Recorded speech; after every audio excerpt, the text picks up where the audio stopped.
You've probably received a lot of spam calls that sound something like this. This is Amazon.com. You have been charged $379. Now behind this harmless sounding call is a $20 billion scam industry, and today we're gonna roll over that log and see what crawls out. Because for the past 5 months, with the help of my trusty glitter bomb, which I typically just reserve for porch pirates, I've worked my way up every rung of the slimy chain of command involved in this scam. This journey is going to take us around the world and through 5 states. It involves Homeland Security, stakeouts with PIs, and of course glitter bombs, and the scammers trying to hopelessly rid themselves of sparkly evidence before getting arrested. I'm gonna show you exactly how they make so much money off these calls. So buckle up, cause it gets wild. Now all this started for me when I was working on Glitter Bomb 3.0 this past November, and I kept getting those annoying calls, so I thought maybe to return the favor, I could send them my harmless box that shoots out glitter and fart spray when you remove the lid. Now my buddy Jim Browning has a YouTube channel where he's able to reverse the connection to the scammer's computer and then thwart them in real time as they try and scan someone else. My idea was to have a legitimate victim agree to send the money, but then we'd work with them to actually send a glitter bomb instead. So Jim checked all the scammer computers he was currently monitoring, and it just so happened a woman named Tracy was being scammed for $12,500 at that very moment. So he immediately tried reaching out to her and eventually got through. Hello. Hello, Tracy. This is Jim Browning here again. I'm calling you. Hopefully you've got my voicemail. Here's what happened. Now listen carefully to what Tracy's about to say here, and hold your judgment about how could anyone ever send $12,000 in the mail until I explain how the scam works in a minute. Because I hate to give these guys credit, but it's pretty clever. They were supposed to give me a refund of $300, and when I put it in the computer, I mistyped it as $13,000. So I had to send money back to them, $12,500, and that's where I am. Right. I'm hoping you haven't sent that money. I have sent it. Oh no, right. I hate to break this to you, but this whole thing is a scam. What do I do now? Because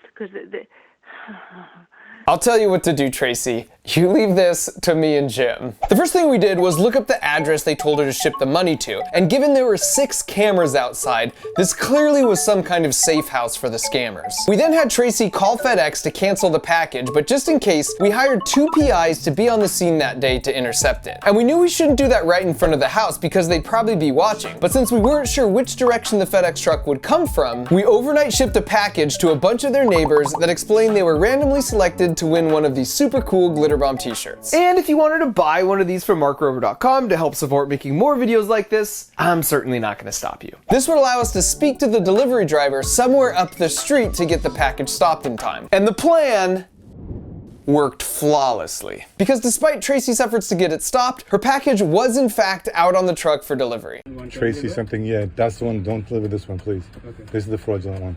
If that one's going, that's also going to 1731? Okay. But in a wild twist, there was a second package going to the same location addressed to the same fake name. Her name was Phyllis, and we later found out her package contained even more cash than Tracy's. Okay, so that one's going back, right? And then definitely, yeah, that's done. And FedEx was cool enough to eventually return the packages, so both Tracy and Phyllis got all their money back. And when the scammers angrily called Tracy back asking why the package didn't arrive, she explained she accidentally selected 2-day shipping instead of next day air, so they would get the package tomorrow. And that's where he switched from defense to a very light offense. And so the next day, we delivered the package in an official looking vest. Have a good holiday. Thank you. And waited for the sweet retribution. Hello. You guys give up, or you're thirsty for more?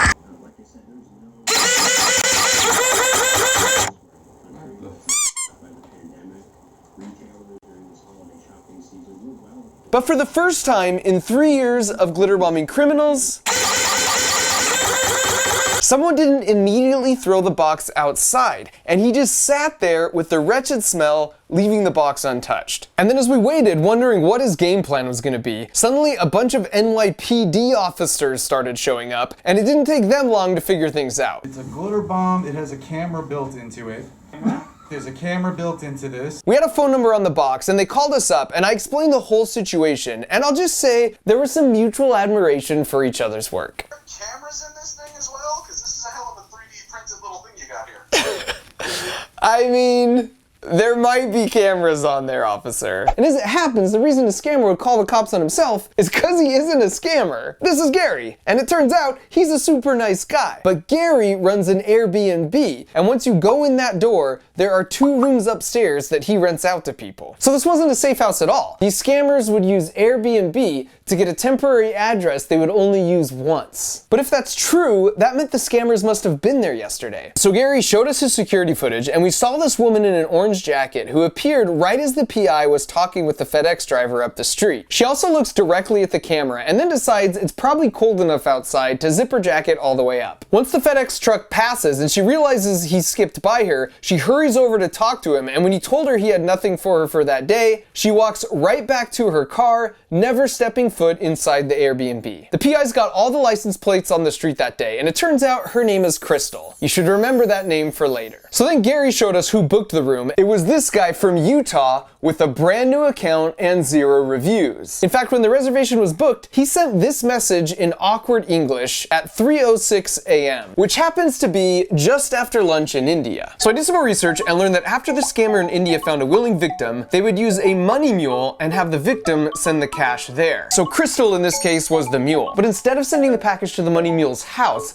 they use an Airbnb. Then the mule gives the package to a supervisor who deposits the cash and wire transfers the remaining money back to the scammer. And they must have got spooked because Crystal was long gone the next day, which meant we caught poor Gary in the crossfire. But he wanted them caught just as much as us, so we compensated him handsomely just for being cool about everything. So we'll call that round a tie. We stopped the scammers from receiving 2 packages containing $30,000, but they were still glitter-free. But before I show you exactly how we tip the scales in our favor, let me explain exactly how this scam works so well at tricking so many people. There's an email that goes along with the scam that basically says the same thing as the robocall, which is Amazon just charged you $200, but if you don't recognize this charge, please call right away to have it refunded. So when you call, they say, I'd be happy to walk you through the refund process on your computer. So just type this here and simply install this, and then I'll be able to fully help you out. And most victims don't really comprehend they've just installed a remote software program that gives the scammers full access to their computer. Now they're ready for the scam. They tell her that some accounts have actually already had their refunds automatically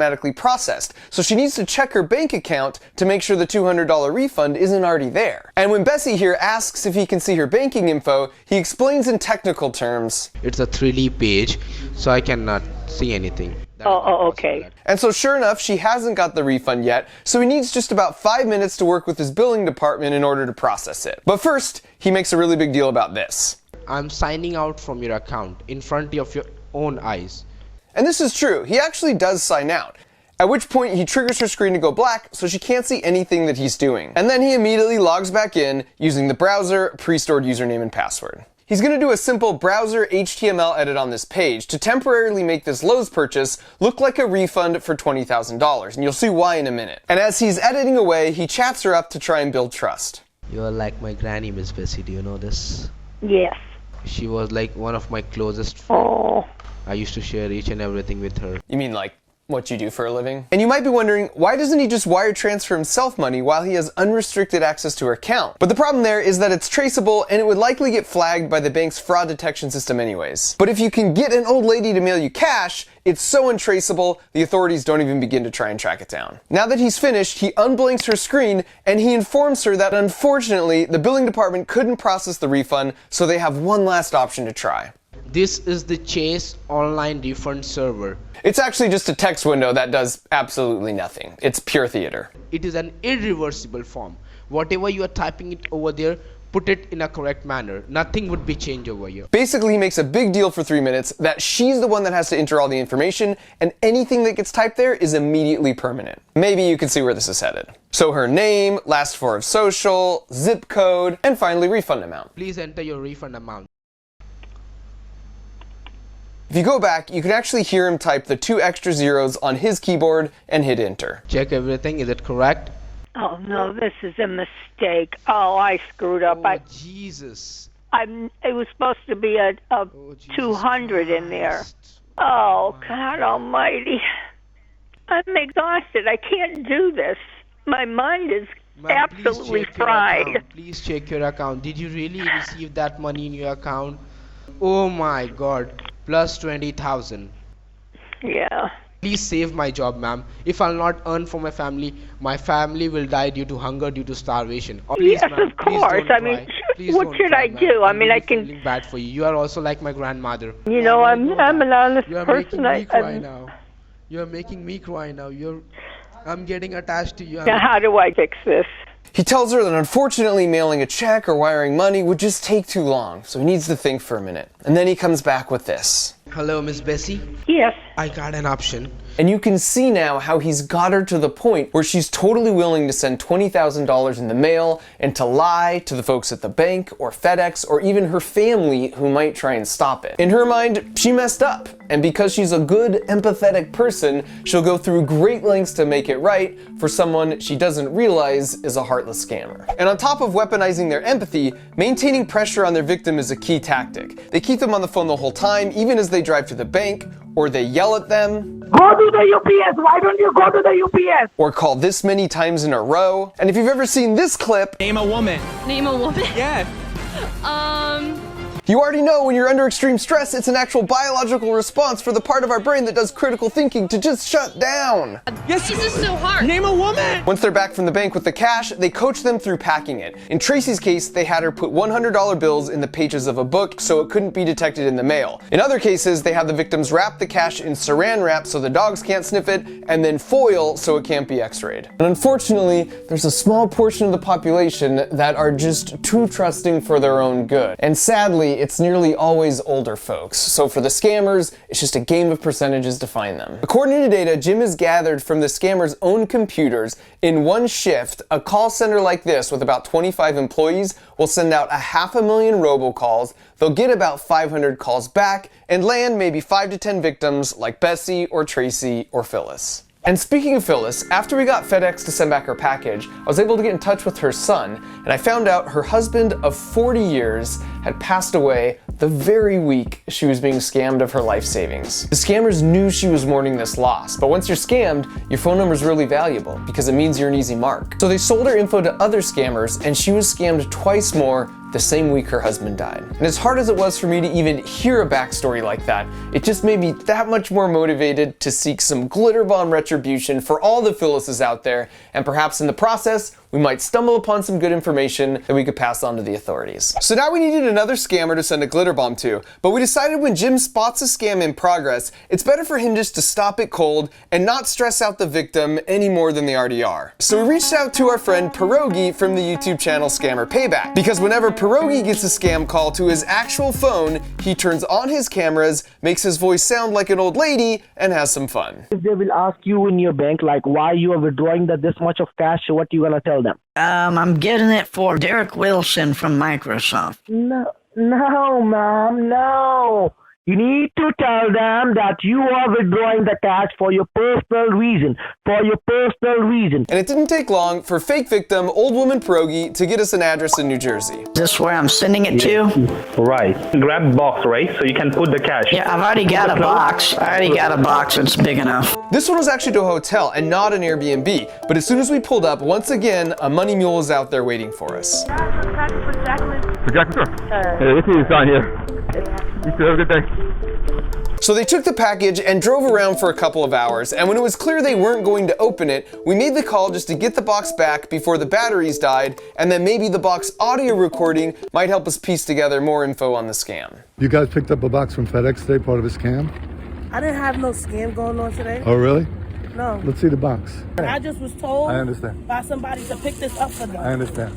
Yeah, I don't know what's going on. I'm being honestly and truthfully, and I don't want no trouble. And when I first heard that, I was like, oh, well, now I feel bad. Sometimes these mules don't even realize they're participating in scams, and they might even be victims themselves. But then I was like, look, not that I don't believe her, but maybe just in case, we just have a little peek at the audio. I'm waiting on so many packages. I don't even know which one is which anymore. Then she got on the phone with her boss, James. Yeah, I know. I got one with me right now. I took the picture and sent it to you. I'm gonna bring it to you. That's what I'm saying. He said that I was done for the day. What I gotta be at tomorrow if you said that we was working out here in New Jersey? I don't know. Wherever they give me an address that they don't even have a B&B address or nothing for tomorrow. This is the first time they split me and Crystal up like this in New Jersey.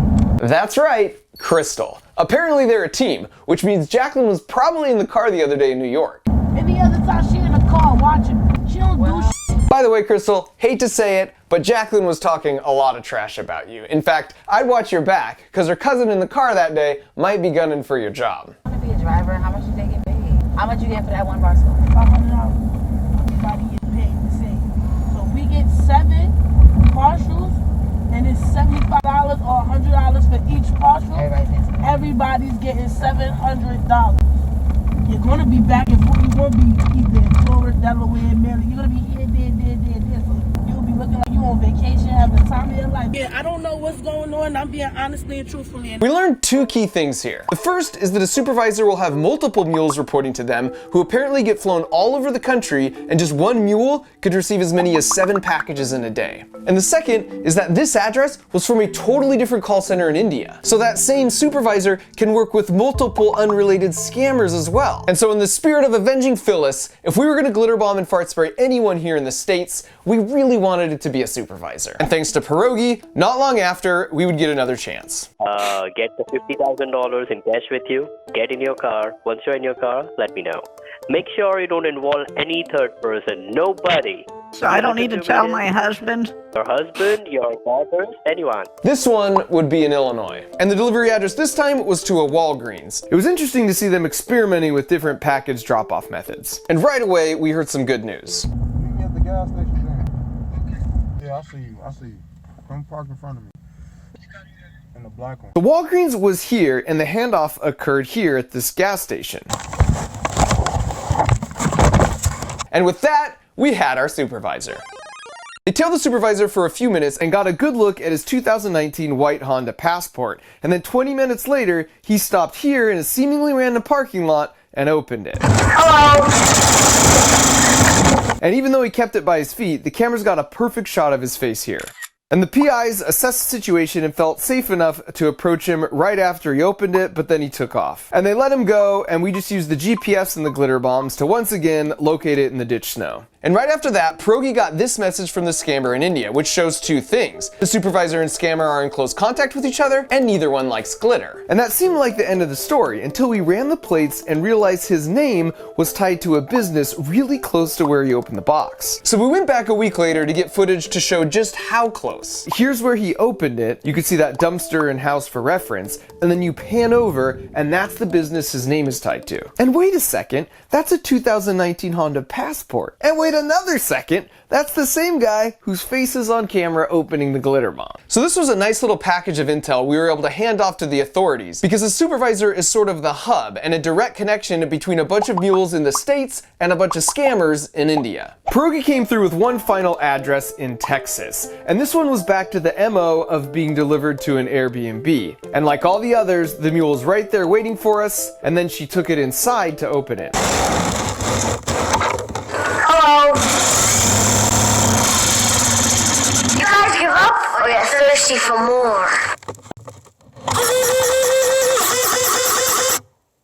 Notice how she films herself opening the package. Apparently this is pretty common because I suppose there's no honor among thieves, and the scammers will demand the video to confirm she hasn't taken more than she's allowed. As we learned before, the money mules make a flat amount per package, like $100, but I ended up reading somewhere that the supervisor gets a 10% cut and sends the rest back to the scammers. This lady later admitted she herself was exchanging the cash for Bitcoin to send back to the scammers, which meant she was actually a supervisor, and for the sake of Phyllis, that was a lovely surprise. She took off and parked about a mile away, but the police were alerted and were on her tail pretty quickly. You have your ID on you? Oh, yeah. I cannot park here. I love that attempt at just getting away with the parking warning. So she gets out of the car, and I have to applaud the effort here, but as every parent knows, the only way she's getting rid of the evidence from her pants and car is by burning them both to the ground. Well, you got all the glitter on your pants for? Yeah, so I just...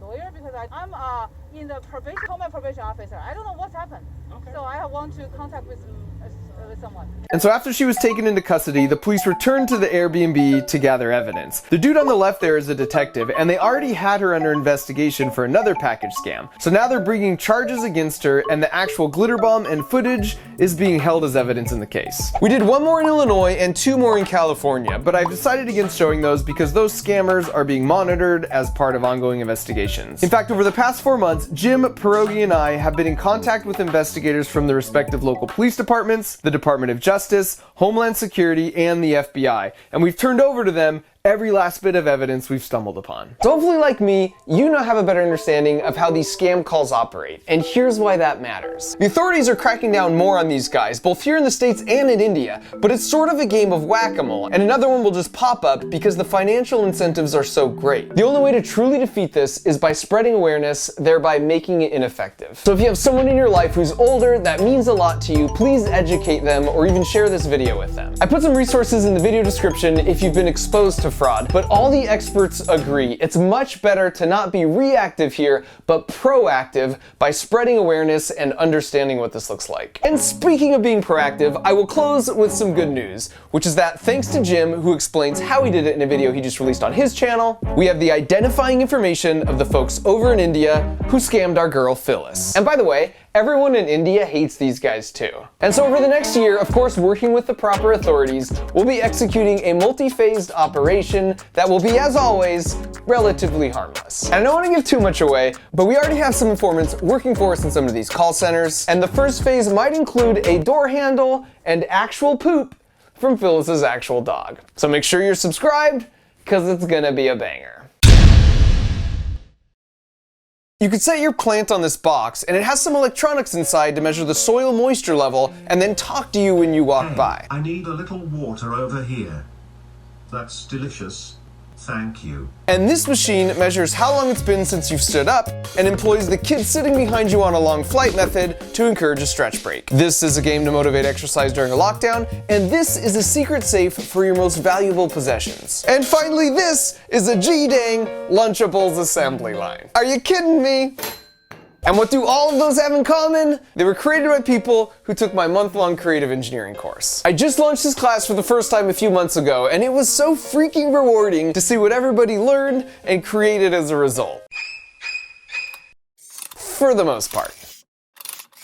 And because we got so much overwhelmingly positive feedback on the course, we're doing it again, and you can sign up for it now. This class covers my full engineering design process, all the way from how I come up with an idea, to prototyping, to finalizing the build and giving it character. I show you everything that I'm thinking, everything that I'm doing, and I do it 3 times. Over the course of a month, you're gonna watch me design and create 3 totally original builds, and I'm gonna guide you through finishing 3 creative builds of your own. And this is an online class, so you can take it from anywhere and work it around your schedule, but it's fully immersive and intensive. So whether you're a working professional or you're taking the class as a family, whether you're a complete beginner or an experienced engineer, this class has been designed to meet you where you're at and then level up your skills. So go to monthly.com/MarkRober or use the link in the video description to see what other people had to say about their experience, and then enroll, and I'll see you in class.